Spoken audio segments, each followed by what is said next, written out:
ਤੋਂ ਤੁਹਾਡੇ ਸਾਹਮਣੇ ਬੜੇ ਲੰਬੇ ਚਿਰ ਦੇ ਬਾਅਦ ਜਿਹੜਾ ਮੀਆਂ ਨਵਾਜ਼ ਸ਼ਰੀਫ ਸਾਹਿਬ ਜਿਹੜੇ ਨੇ ਕਿਸੇ ਜਗ੍ਹਾ ਤੇ ਸਾਹਮਣੇ ਆਏ ਨੇ ਔਰ ਬੋਲੇ ਨੇ ਔਰ ਤਗੜਾ ਬੋਲੇ ਨੇ। ਇਸ ਉਹਨਾਂ ਦੇ ਜਿਹੜਾ ਖਿਤਾਬ ਸੀ, ਤਕਰੀਰ ਸੀ, ਤੁਸੀਂ ਉਹਨੂੰ ਕਿਸ ਨਜ਼ਰ ਨਾਲ ਵੇਖਦੇ ਹੋ? देखो जी, ये कोई दूजी राय नहीं गई कि नवाज शरीफ होरी जिहड़े ने मुस्लिम लीग की एक बड़ी शख्सियत ने और अज भी पार्टी जिहड़ी है उन्होंने नाम तो ही जानी जाती है और उन्होंने शख्सियत की बुनियाद के उत्ते ही यह पार्टी खलोती है। इस वास्ते जो नवाज शरीफ होरी गल करते हैं तो उस गल की अहमियत तो होती है।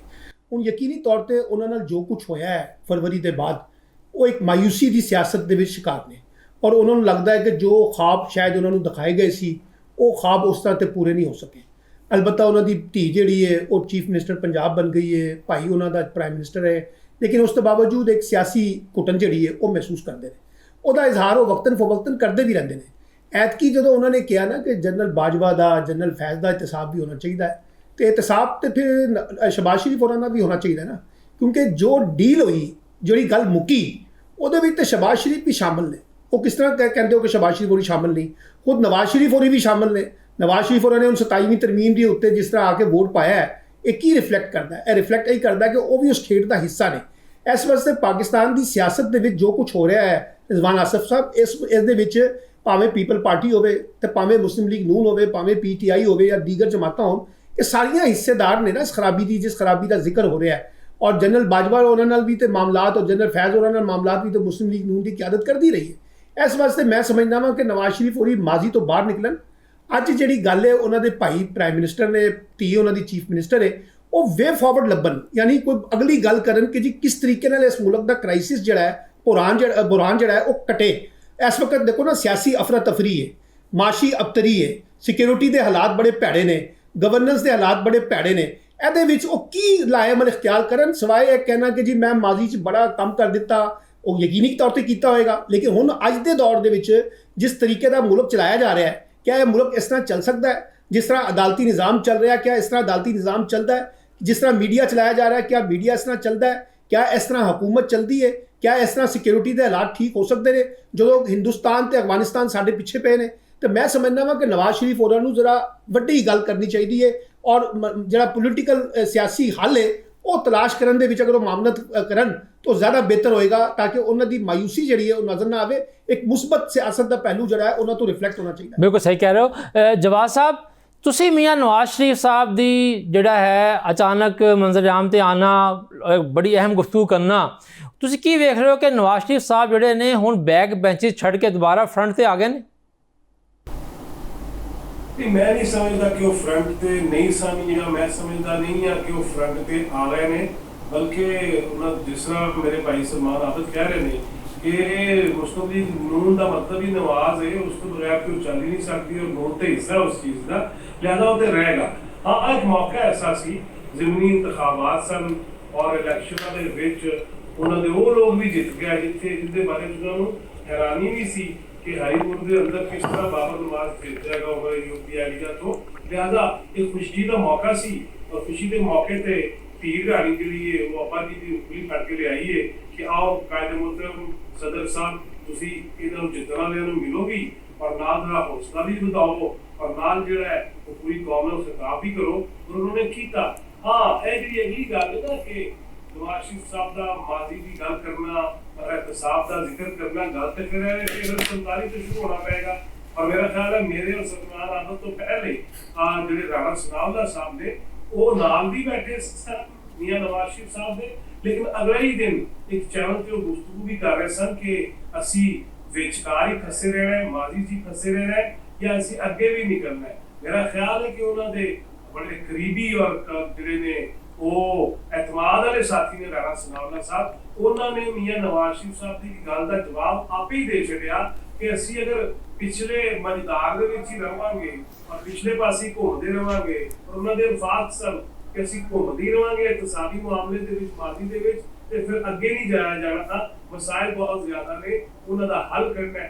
ठीक है, जो मियाँ नवाज शरीफ नाल होया और जिस तरह अदालत और जिस तरह उससे एस्टैब्लिशमेंट ने जिहड़ियां साजिशां कीतियां वो कित्थे गया पनामा और विचों निकलिया हकामा और सारे अकीदे नाल कित्थे गए ਉਹ ਕਿੱਥੇ ਗਈਆਂ ਫਾਈਲਾਂ ਸਾਰੀਆਂ, ਉਹ ਕਿੱਥੇ ਗਿਆ ਵੋਲੀਅਮ ਸਾਰੇ ਜਿਹੜੇ ਸਾਕਮ ਨਿਸਾਰ ਦੇ ਸਾਹਮਣੇ ਪੇਸ਼ ਹੁੰਦੇ ਸੀ ਔਰ ਫਿਰ ਜੀਆਈਟੀ ਦੇ ਵਿੱਚ ਪੇਸ਼ ਹੁੰਦੇ ਸੀ। ਲਿਹਾਜ਼ਾ ਦੁੱਖ ਤੇ ਰਹਿਣਾ ਹੈ ਉਹਨਾਂ ਨੂੰ, ਔਰ ਉਹ ਹੋਣਾ ਵੀ ਚਾਹੀਦਾ ਹੈ। ਕਿ ਮੈਨੂੰ ਚੰਗੀ ਤਰ੍ਹਾਂ ਯਾਦ ਹੈ ਕਿ ਮੈਂ ਗਵਾਦਰ ਵੀ ਉਹਨਾਂ ਦੀ ਦੱਸ ਗਿਆ, ਮੈਂ ਚਾਈਨਾ ਵੀ ਗਿਆ, ਮੈਂ ਸੀਪੈਕ ਵੀ ਦੇਖਿਆ, ਫਿਰ ਮੈਨੂੰ ਉਸ ਵੇਲੇ ਦੇ ਵਜ਼ੀਰ ਖਜ਼ਾਨਾ ਮੌਜੂਦਾ डिप्टी प्राइम मिनिस्टर इसाक डार साहब की गल्लां भी याद ने कि IMF तो जान छुड़ाई जाएगी और दस्ते नगर नहीं रहांगे, सवाली नहीं रहांगे, गदागरी नहीं करांगे। लिहाजा ये दिल ते चुभन ते होती है ना, एक वज़ीर आज़म नूं तुसीं घर भी भेज दिओ अपने पुत्तर कोलों कामा और तनख्वाह ना लैण दी वजह तो। लिहाजा सारियां चीज़ां ने जिहड़ियां उन्हां दे नाल रहणियां ने और उन्होंने करते रहना है।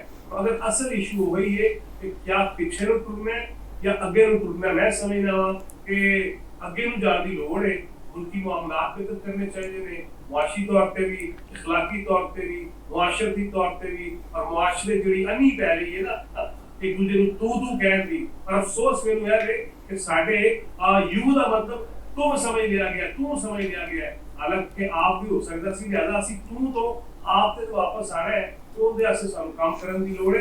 ਕੱਲਾ ਮਾਲੀ ਜਿਹੜਾ ਮੈਂ ਆਪਣੀ 33 ਸਾਲਾਂ 33 ਵਰ੍ਹਿਆਂ ਦੀ ਸਾਥ ਜਦੋਂ ਵੇਖਦਾ ਵਾਂ ਤੇ ਮੈਨੂੰ ਬੜੀਆਂ ਚੀਜ਼ਾਂ ਐਸੀਆਂ ਯਾਦ ਆਉਂਦੀਆਂ ਨੇ ਕਿ ਯਾਰ ਉਹਦਾ ਵੀ ਮਾਮਲਾ ਹੱਲ ਹੋਣਾ ਚਾਹੀਦਾ ਸੀ, ਇਹ ਇਸ਼ੂ ਵੀ ਹੱਲ ਹੋਣਾ ਚਾਹੀਦਾ ਸੀ। ਲੇਕਿਨ ਅਗਰ ਮੈਂ ਪਿੱਛੇ ਨੂੰ ਟੁਰਦਾ ਰਹਾਂਗਾ ਤੇ ਅੱਗੇ ਦੇ ਰਸਤੇ ਫਿਰ ਜਿਹੜੇ ਨਾ ਉਹ ਇਹਦੇ ਸੌਖੇ ਨਹੀਂ ਜਾਂਦੇ, ਜ਼ਿਆਦਾ ਅੱਗੇ ਟੁਰਨਾ ਚਾਹੀਦਾ। ਅੱਛਾ ਜਵਾਦ ਸਾਹਿਬ ਤੁਸੀਂ ਇਕਤਦਾਰ ਦੇ ਸ਼ਹਿਰ 'ਚ ਅੱਜ ਕੱਲ੍ਹ ਰਹਿੰਦੇ ਹੋ, ਇਹ ਦੱਸੋ ਕਿ ਕਾਫੀ ਦਿਨਾਂ ਤੋਂ ਨਾ ਅਜੀਬ ਜਿਹੀ ਅਫਵਾਹਾਂ ਚੱਲ ਰਹੀਆਂ ਨੇ, ਕੁਝ ਅਖਬਾਰਾਂ 'ਚ ਖਬਰਾਂ ਸ਼ਾਇਆ ਹੋ ਰਹੀਆਂ, ਤਜ਼ੀਏ ਸ਼ਾਇਆ ਹੋ ਰਹੇ ਨੇ ਕਿ ਜੀ ਮੁਸਤਕਬਲ ਦੇ ਵਿੱਚ ਸ਼ਾਇਦ ਮੀਆਂ ਨਵਾਜ਼ ਸ਼ਰੀਫ ਸਾਹਿਬ ਜਿਹੜੇ ਨੇ ਉਹਨਾਂ ਨੂੰ ਚੌਥੀ ਵਾਰ ਵਜ਼ੀਰ ਆਜ਼ਮ ਬਣਾਉਣ ਦੀ ਸੋਚ ਆ ਰਹੀ ਨੂਨ ਲੀਗ ਦੇ ਵਿੱਚ।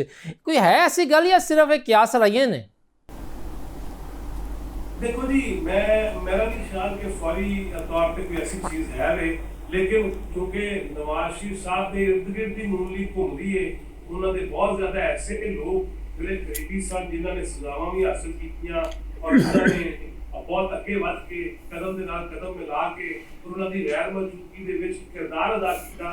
ਉਹਨਾਂ ਦੀ ਖਾਹਿਸ਼ ਤੇ ਮੌਜੂਦ ਹੈ ਕਿ ਅਸਲ ਕਾਇਦ ਨੂੰ ਹੀ ਬਤੌਰ ਵਜ਼ੀਰ ਆਜ਼ਮ ਆਉਣਾ ਚਾਹੀਦਾ ਹੈ। ਇਹ ਖਾਹਿਸ਼ਾਂ ਤੇ ਆਪਣੀ ਜਗ੍ਹਾ ਤੇ ਨੇ, ਕਿਉਂਕਿ ਬਹੁਤ ਸਾਰੇ ਐਸੇ ਚਿਹਰੇ ਜਿਹੜੇ ਪਿੱਛੇ ਹੋ ਗਏ, ਨਵੇਂ ਚਿਹਰੇ ਅੱਗੇ ਆ ਗਏ ਨੇ।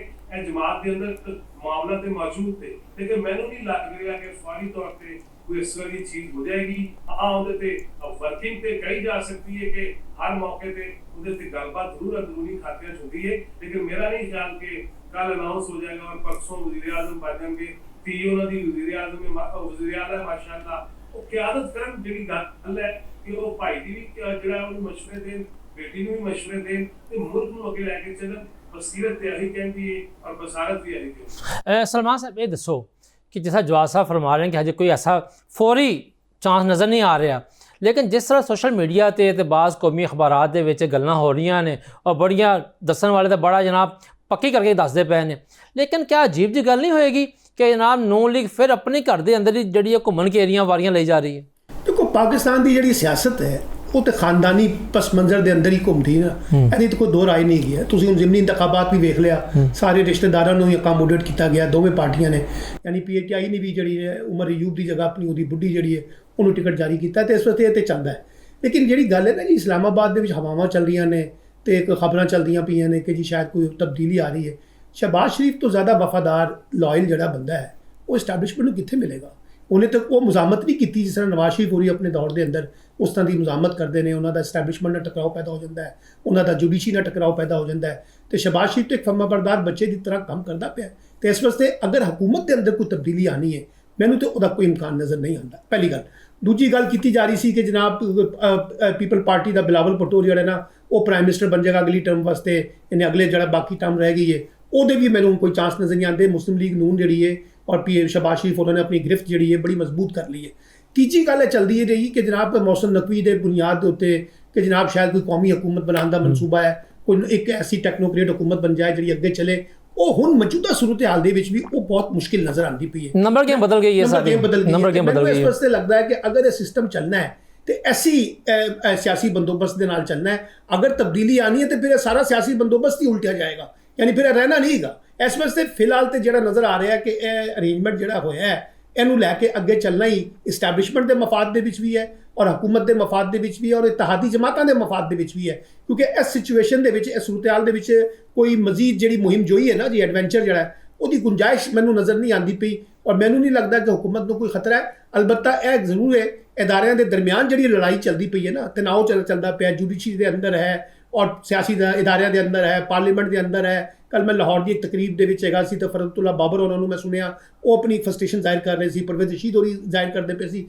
ਉਹ ਇੱਕ ਲੜਾਈ ਹੈ ਜਿਹੜੀ ਇਸ ਵਕਤ ਚੱਲਦੀ ਪਈ ਹੈ ਸਿਆਸੀ ਜਮਾਤਾਂ ਦੇ ਅੰਦਰ ਵੀ, ਅਦਾਲਤਾਂ ਦੇ ਅੰਦਰ ਵੀ ਔਰ ਦੂਸਰੇ ਮਹਾਜ਼ ਦੇ ਉੱਤੇ ਵੀ। ਉਹਦੇ ਵਿੱਚੋਂ ਕੋਈ ਸ਼ਾਇਦ ਕ੍ਰੈਕਸ ਕੋਈ ਪੈਦਾ ਹੋ ਜਾਣ ਤੇ ਮੈਂ ਕੁਝ ਨਹੀਂ ਕਹਿ ਸਕਦਾ। ਫਿਲਹਾਲ ਕੋਈ ਅਵਾਮੀ ਤਬਦੀਲੀ ਦੀ ਗੁੰਜਾਇਸ਼ ਜਿਹੜੀ ਹੈ ਫਿਲਹਾਲ ਤਾਂ ਦੂਰ ਦੂਰ ਤੱਕ ਨਜ਼ਰ ਨਹੀਂ